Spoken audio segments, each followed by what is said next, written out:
There's a way to socialize with absolute freedom, but you need to make sure to go about it in a certain way. What do I mean by this? Well, you have to understand what is blocking you from socializing with absolute freedom to begin with. See, when we're not socializing with absolute freedom, what does this mean? This means that we're not socializing while being ourselves, while being authentic. So it really stems from authenticity. But then below the surface, what exactly is authenticity? What does this mean? So what is authenticity? Well, it's harder to define than you may think. See, when I say authenticity, and when others say it, really what we're saying is that you have a degree and a level of vulnerability to you. It's really referring to allowing your natural inclinations and your natural inspirations to take over and to shine through, instead of, for example, being controlled by your conditioning or your programming. Now, when I say this, I don't mean be vulnerable in that you let other people hurt you, right? I simply mean be vulnerable in that you're allowing and willing to be yourself, no matter if you're going to be criticized for it or if you're going to be judged for being yourself. You have to allow yourself to be free from the ego. So what the ego does is it's really trying to protect us from getting hurt again. The problem is that this protection, this armor that it puts up, is blocking us from our full potential and from us realizing our true selves. Being vulnerable really means that you be yourself in its entirety. You allow every aspect of yourself, every expression, emotion, to freely flow whenever you feel the inspiration.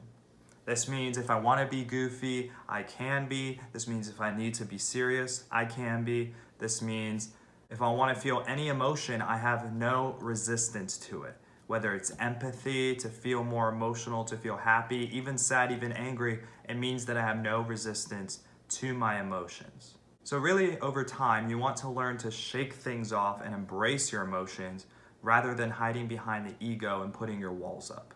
See, because what most people do is when that they're hurt, they try to put on this character, this mask, to try to be like, oh, you didn't hurt me, I didn't get bothered by that, whatever.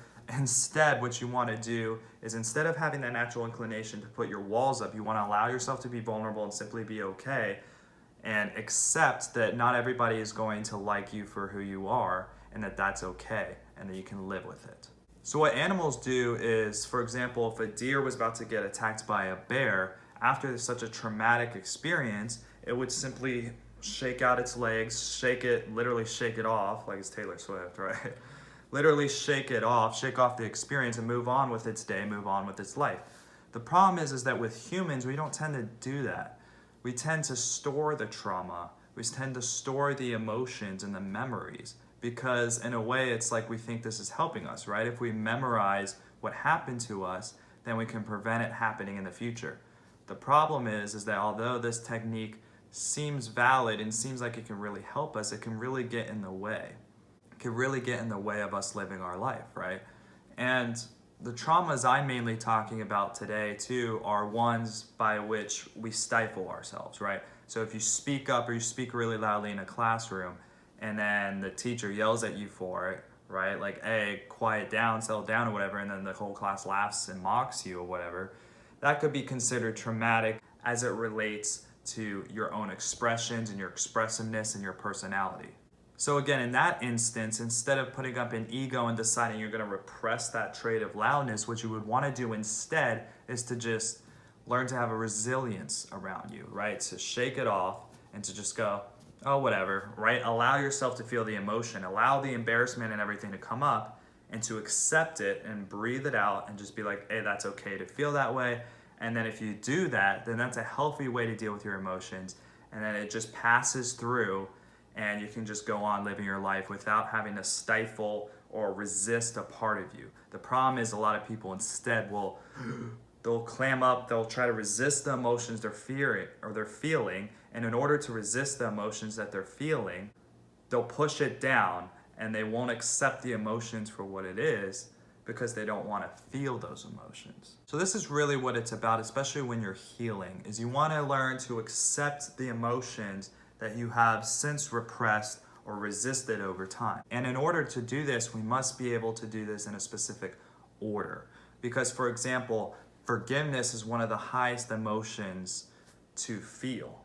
And so if you're in a place of anger or you still have resistance over courage, for example, and you try to jump too high to forgiveness, you're going to fail. It's like if you were to try to learn how to drive and you said, oh, okay, instead of starting in my parking lot, or for that case, just backing out of the driveway, you try to go on the highway, right? And try to go like 80 miles per hour right out of the gate without ever driving your car. You're gonna crash and possibly die, okay? So the biggest thing there is to just accept the emotions that you're at right now, right? If you're currently in a state of anger, for example, the next emotion would be courage. So then you want to accept the anger that you feel and you want to go, okay, well, how can I start to accept courage and start to move towards courage more?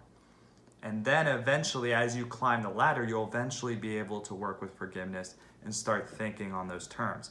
But you can't even think about forgiveness if you're in a state of anger. So again, going back to vulnerability, the thing is, and this is really what leads to confidence, is vulnerability and authenticity. When you can accept and, this is the key, feel safe and secure in your authenticity, in your vulnerability, that is what true confidence is. This means you don't need your ego, you don't need to put up your walls to feel safe.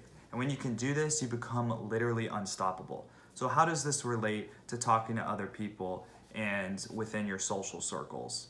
Well, this means a bunch of things, right? It means you'll be able to express yourself to your friends and to strangers equally. It means you'll be able to approach people as well, complete strangers. And although you may encounter a jerk every once in a while, right? Because that may happen, someone who just completely blows you off and is rude to you, you won't be hurt and you won't take a dip or a blow to your self-esteem because you don't need the protection and armor anymore. You're now feeling safe and secure without it. And that's huge. You now feel safe and secure by being completely vulnerable, aka by being completely yourself and authentic. This sense of empowerment will allow you to live an authentic life that is true to you and allow you to live with authenticity all around. And it will allow you to not care about what others think and care about their opinions of you. None of that will affect you anymore. So be authentic, because although it can be scary at first to put yourself out there and to be expressive, it's way better than living an inauthentic life and just not being true to yourself. Hey.